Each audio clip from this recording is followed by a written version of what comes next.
informações sobre o que aconteceu ontem em Brasília, botando a bola no chão. Uma sequência de explosões, ainda não está claro para mim, eu conversei com muita gente, li tudo quanto há a respeito, passei essa noite, uma noite de pouco sono, muita angústia, e aproveitei, eu geralmente durmo muito bem e fácil, aproveitei essa excepcionalidade de não conseguir dormir, ou de dormir pouco, para estudar ainda mais. Aparentemente, 2 explosões, uma num carro, no estacionamento da Câmara, nas imediações do anexo 4, prédio anexo 4 da Câmara. Parece haver também uma carreta associada, uma pequena carreta, aquelas que se acoplam, associada a esse veículo. Nesse veículo havia, bem precariamente, um conjunto de explosivos, algumas pessoas dando conta de que seriam fogos de artifício. Não tenho a confirmação disso, mas algo de fogos de artifício indica-se haveria ali. De toda maneira, a combinação de fogos de artifício também são explosivos, certo? Também produzem fogo e algum grau de explosão. Esse conjunto suficiente para gerar uma detonação e a explosão parcial desse carro estacionado no ambiente da Câmara. Depois, na sequência, e ainda com poucas informações para definir o tempo que terá se passado de uma detonação para outra, tudo mais constante, sendo obra de um só homem, do que se chama de lobo solitário, mas isso ainda não se pode cravar. Eu tentarei não ser incisivo aqui em apontamentos a respeito. Na sequência, uma segunda ou algumas pequenas detonações, isso também não está claro, mas aí já saindo da Câmara, do ambiente do estacionamento da Câmara, para a frente do Supremo Tribunal Federal. E aí, nesse conjunto de explosões, o agente principal desse ato, tendo morrido junto, que parece ser suicídio, um homem-bomba.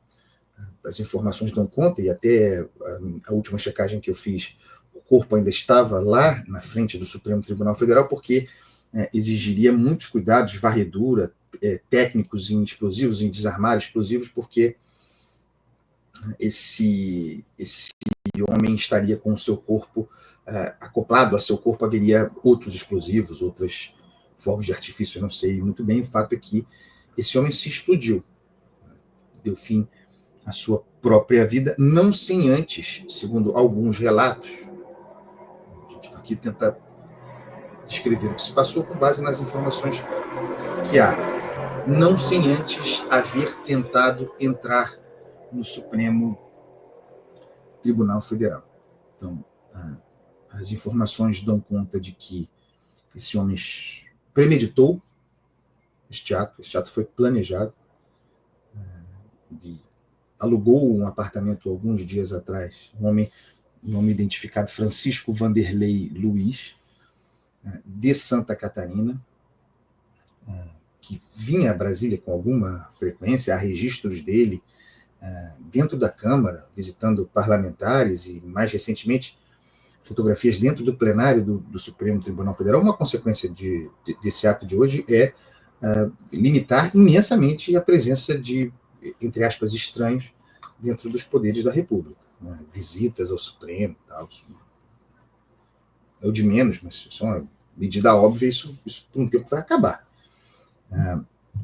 O sujeito, nessa visita ao Supremo, se eu não me engano, em agosto, refere-se a si mesmo como tirando foto a raposa dentro do galinheiro. O homem aluga um apartamento em Ceilândia, uma cidade satélite de Brasília, onde faz a sua base e de onde provavelmente partiu para a esplanada, para a Praça dos Três Poderes, parece que, objetivamente, teria mesmo acessado a Câmara ontem porque usou um banheiro das suas dependências. Vou avançar um pouco para além da questão objetiva aqui agora. Mas sempre com muito cuidado, tá? Não esperem de mim apontamentos, conclusões. Eu li um material que há disponível sobre o pensamento desse sujeito, as suas publicações, as suas postagens, com todo respeito à confusão mental, com todo respeito a que muita gente tem confusão mental, muito respeito à confusão mental, pedindo desculpa à confusão mental, este sujeito era confuso. O mais objetivo dirá, era maluco? Possivelmente, não faço o diagnóstico das pessoas. A minha questão é, sendo confuso, sendo maluco, essa condição esvazia a gravidade do seu ato e deixa de comunicar fundamentos sobre o seu ato? A resposta é não. Não. Inclusive porque aquilo que ele produziu, em termos de textos em redes sociais, em WhatsApp, não é muito diferente da média de textões de teorias conspirativas que circulam na internet. Aí eu abro um parênteses para uma pequena observação que alguém pode considerar provocativa, mas não é. Esse sujeito avisou que faria o que fez.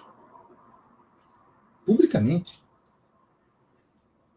Ele disse que faria o que fez, se referiu ao dia 13, dia do Satanás, uma revolução a partir do dia 15, a verdadeira proclamação da República, e o ato dele do dia 13 ontem seria um ato deflagrador.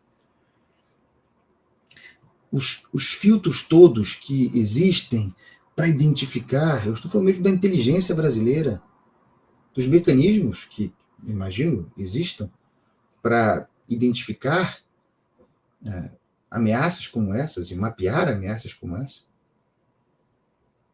Se existe aqui a categoria no Brasil de uso extremado para identificar pessoas e fazer eventuais pescarias, se há todo esse rigor, como foi possível que esse sujeito, tendo feito toda a sua pregação, tudo quanto fez, esse sujeito tivesse liberdade para levar a cabo o que levou, tendo avisado que o faria? Houve uma falha óbvia de inteligência, sistema de informações do Brasil, em Brasília. Mais uma vez, todas as prevenções, todos os inquéritos que há, tudo quanto há, não terá, tudo isso não terá sido capaz de frear, de identificar e conter este homem. Muito bem. É maluco?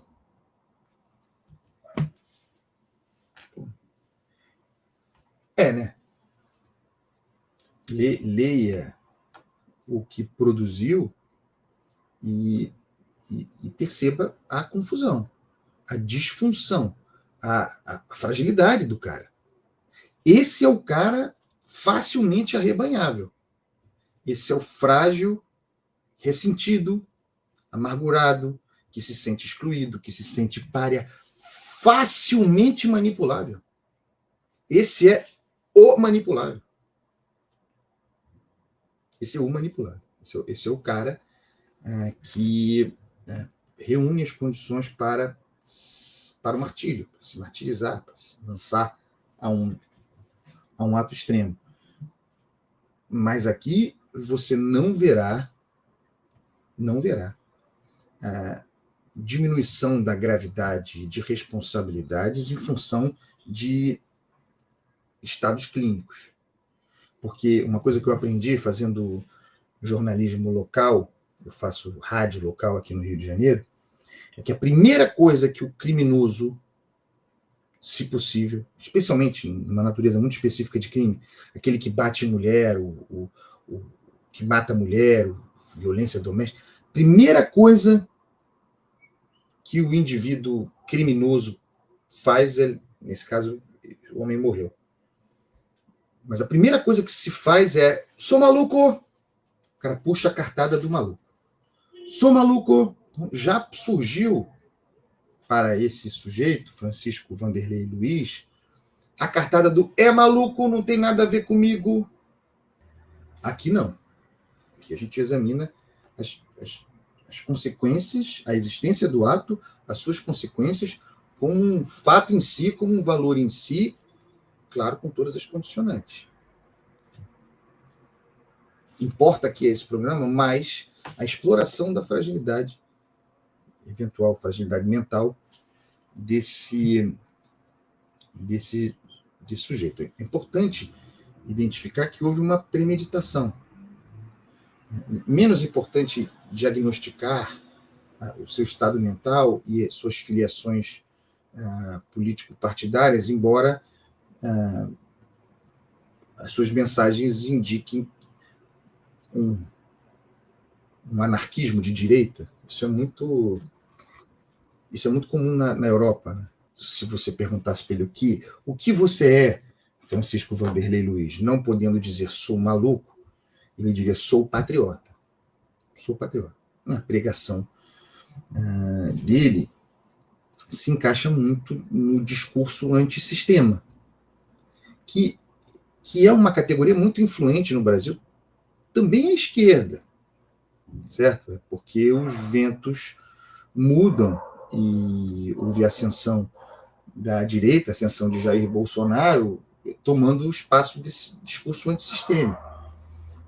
Mas a crítica, especificamente ao Supremo Tribunal Federal, a atividade excessiva dos ministros do Supremo Tribunal Federal, é moda no Brasil há muito tempo. E produz, né? Vamos lembrar do julgamento do Mensalão. A gente aqui tem memória. O julgamento do Mensalão, que tinha como objeto a corrupção petista, quem atacava o Supremo duramente era a esquerda brasileira.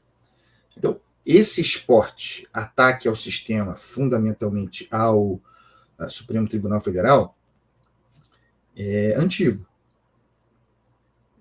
Tem muita dificuldade de não encaixar isso que aconteceu ontem, por maluco que seja o sujeito, no ambiente a partir da pregação do cara, de um discurso político, de uma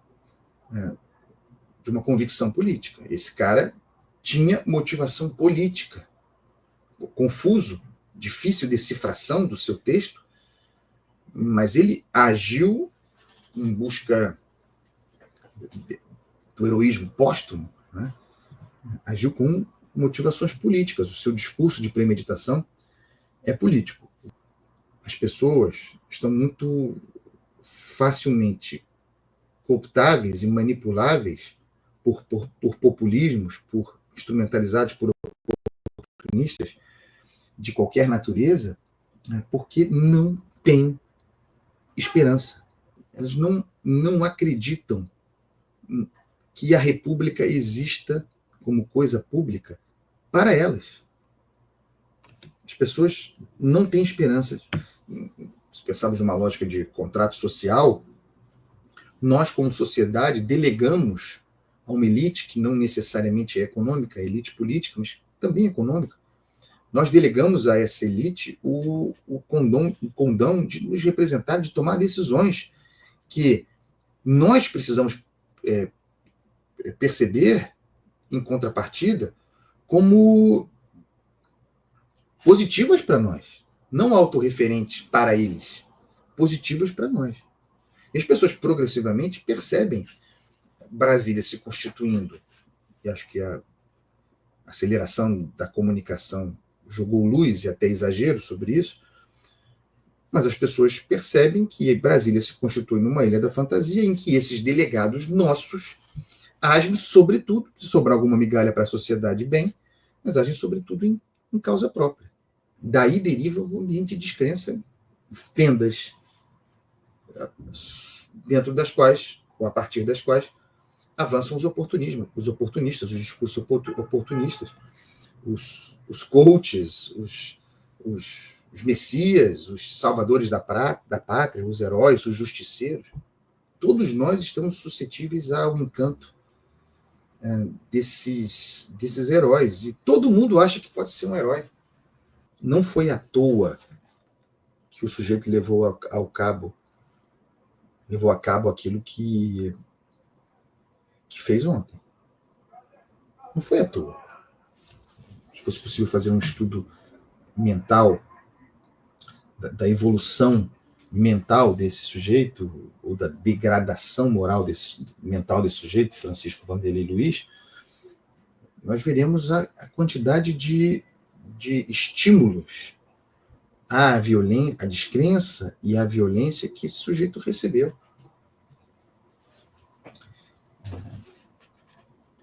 Do ponto de vista, voltando aqui ao ponto de vista objetivo, o sujeito foi candidato a vereador na cidade dele, em Santa Catarina, em 2020. Não faz tanto tempo assim, em 2020.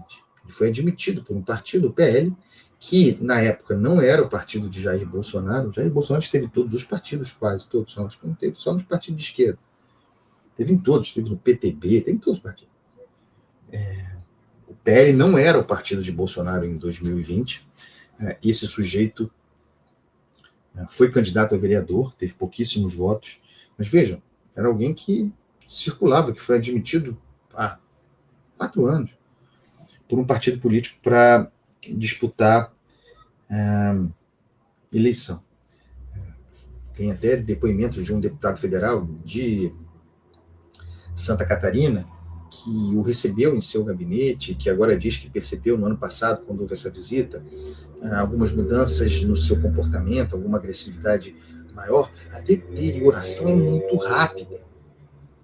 Transformação, a perda de bases, de fundamentos. Às vezes acontece alguma coisa na vida da pessoa, na vida pessoal, que facilita essa perda de referências, a degradação. Esse deputado diz que percebeu no sujeito que era alguém de bem, segundo esse deputado, no passado, alguém com quem transitava, percebia uma mudança, uma agressividade maior, uma falta de eixo. O fato objetivo é que esse sujeito fez uma espécie de manifesto antissistema, pregação difusa, porque é muito difícil, lendo os textos dele,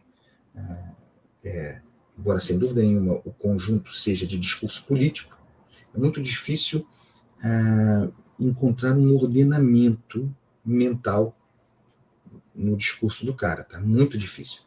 Em determinado momento ele fala quase como um cara de terceira via, né? De centrão. Lula e Bolsonaro, mostrem quem vocês são, renunciem. Eu não vou ficar lendo aqui o texto do cara. Mas o espírito é esse. Renunciem aos poderes de vocês, chega de polarização. Tem esse tipo de pregação.